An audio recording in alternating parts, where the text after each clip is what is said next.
চারিদিক ফাঁকা, কোথাও কেউ নেই।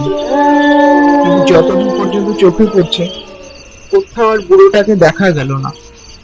ঝর্ণার গায়ে কাঁটা দিয়ে উঠল।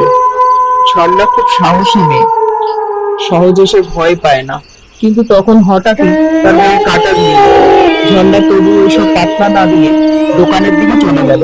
কিন্তু ঝর্ণার মনে তখনও একটি প্রশ্ন ঘুরছে, যে এত তাড়াতাড়ি লোকটা কোথায় গেল, নিমেষের মধ্যে কোথায় যেতে পারে।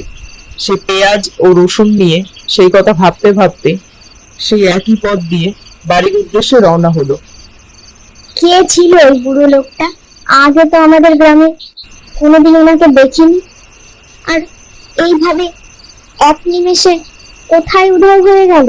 ঝর্ণা এসব বলতে বলতে আবার সেই নিম গাছের নিচে এসে দাঁড়িয়ে লোকটাকে খুঁজছে। তখন হঠাৎ করেই লোকটা তার সামনে এসে দাঁড়িয়ে পড়ে।